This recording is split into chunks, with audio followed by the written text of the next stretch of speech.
Hey there gamers, DreamcastGuy here. Today we're talking about the Steam Machine because there have been a lot of leaks, rumors, and speculation specifically about how much this thing is going to cost. Like, we know the specifications, the power, the sort of graphics it's going to have, but the cost, I do think, is very make or break. But right now, there is a viral video going around by Linus Tech Tips where he thinks, after talking to the developers and playing the machine itself, he thinks it's going to cost $700.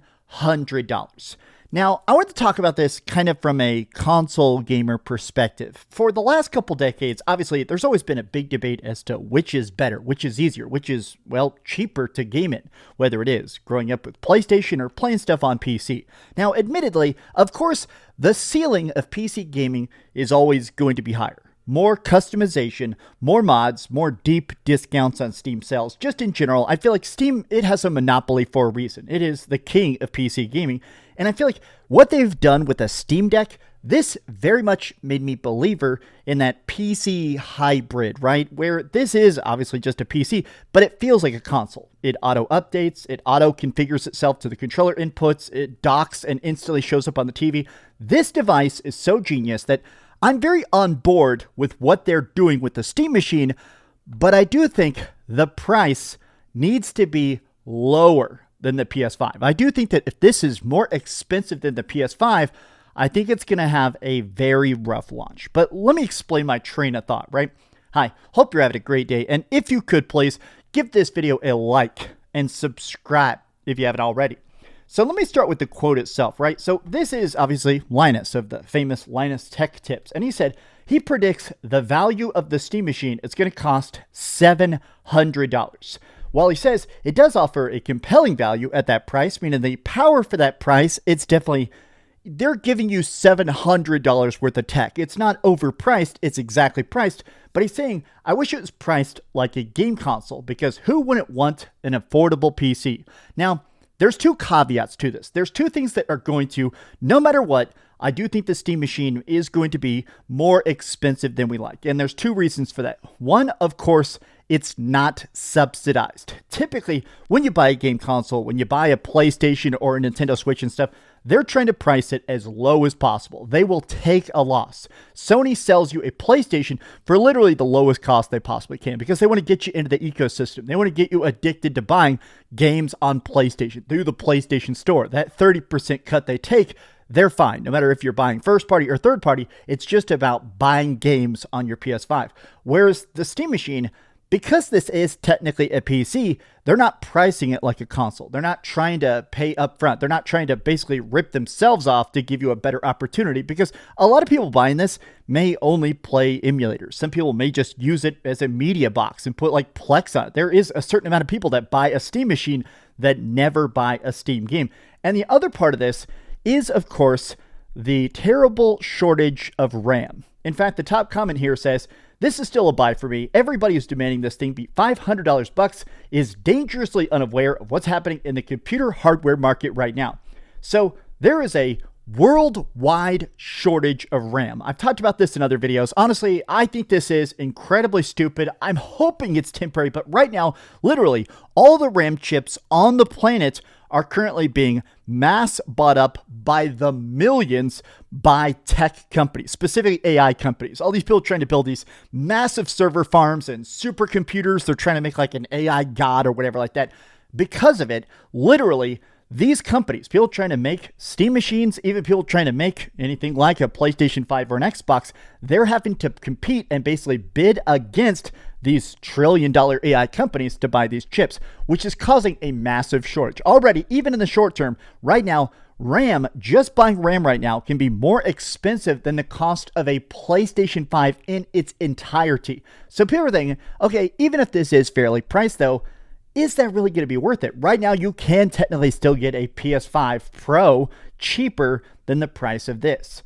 But there's also the extra thing. It's that this is going to be the price of a game console, but weaker than the base PS5. So they have told us exactly what's inside the Steam Machine, right? It's not a mystery. They've told us the exact specifications, and it is pretty powerful. But this is essentially the exact power of a Steam Machine. This right here is a Steam Machine. It's a Steam Machine, but it's a desktop. It's bigger, but it's it. It plugs into your PC. It is just a PC Steam machine, right?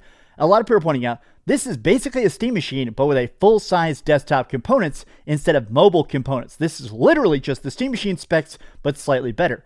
And everybody's talking about the fact that, honestly, this is cheaper. Now, what's making the Steam machine so expensive is the fact that it is being so compressed. They're making it so optimized. They've already done teardown videos and stuff.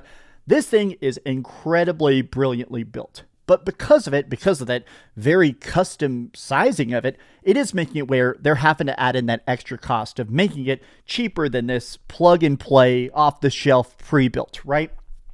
Here's my thing, is that when it comes to discussion of Steam Machine versus the power of a PlayStation 5, right now, I still think the Steam Machine at the start is going to look underpowered. It's not going to be underpowered, but I think for a bit it will look underpowered compared to an equivalently priced PlayStation, right? Here's this quote that's been going around for a couple weeks now. I've been thinking about this. Valve claims the Steam Machine outperforms 70% of current gaming PCs.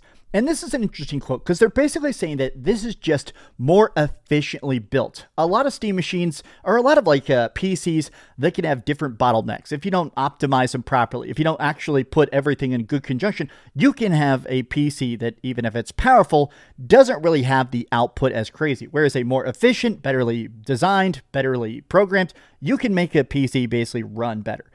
And they're essentially saying that this is 70% better performance per dollar, right?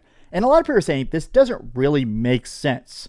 I've been thinking about this. Valve's Steam Machine outperforms 70% of PCs. Quote, it contradicts their pricing strategy. If it's priced similar to building a PC yourself, then you automatically price out those people. If they could afford to upgrade, they already would have. It's kind of funny that in the discussion about the power of this, especially for that $700 price tag, I do kind of think about the debate about optimization, right? Part of what makes console games look so good is that they only have to design it once. Part of the difficulty with PC gaming, just making them on the development side, is that there are a billion different combinations of it. People have different amounts of RAM and old motherboards or crazy good graphics cards, or people that are trying to play on the most bare bones ancient laptop, right? So when you're making your game, you're trying to make it as efficient and run as good and have the least amount of pop-in, the best load times, right?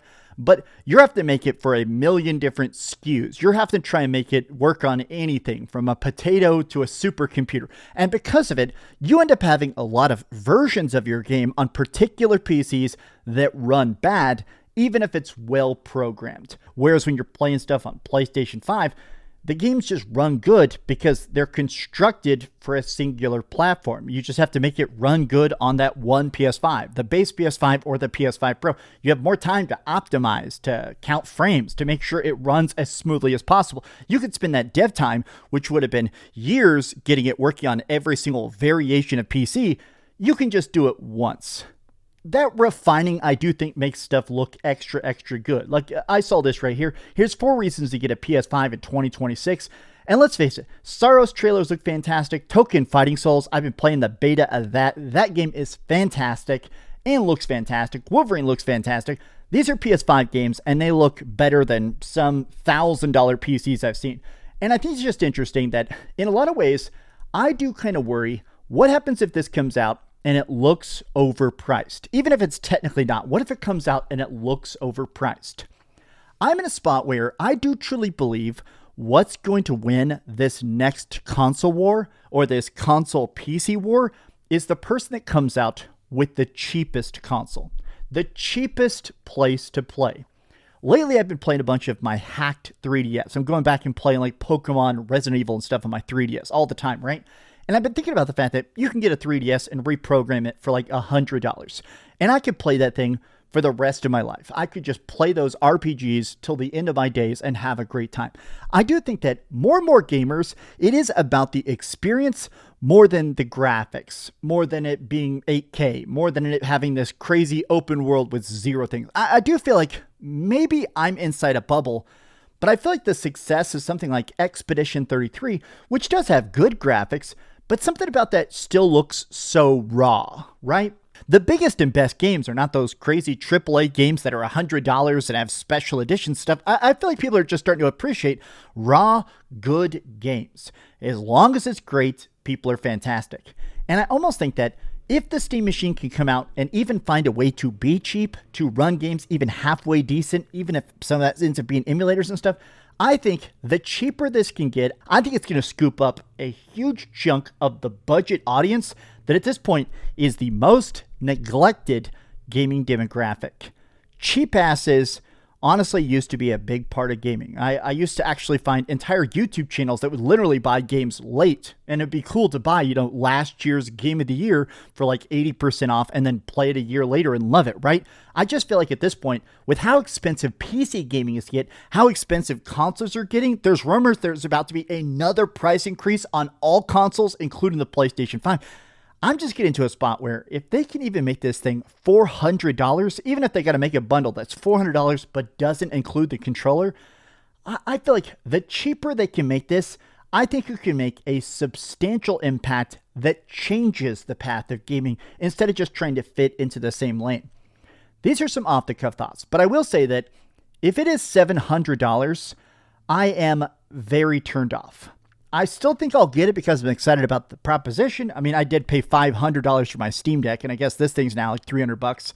But I will say that if they make this thing cheaper, to me, it's going to build a lot more early fans and get a lot more early buzz that's going to tell people, hey, jump in, the water's fine. But these have just been some off-the-cuff thoughts. How do you feel about the Steam Deck? How do you feel about the idea of consoles in general? And how much for you is too much? Tell me your thoughts in the comments down below. And if you enjoyed this video, be sure to give it a like and subscribe if you haven't already. And please keep dreaming. Man, $700 would just be too much. Too much. Thanks so much for watching that video. If you want to see something else, you can always click this link to see what I put up last, or, subscribe and see what's coming up next. Also, I promise that whatever I do, it'll try not to suck.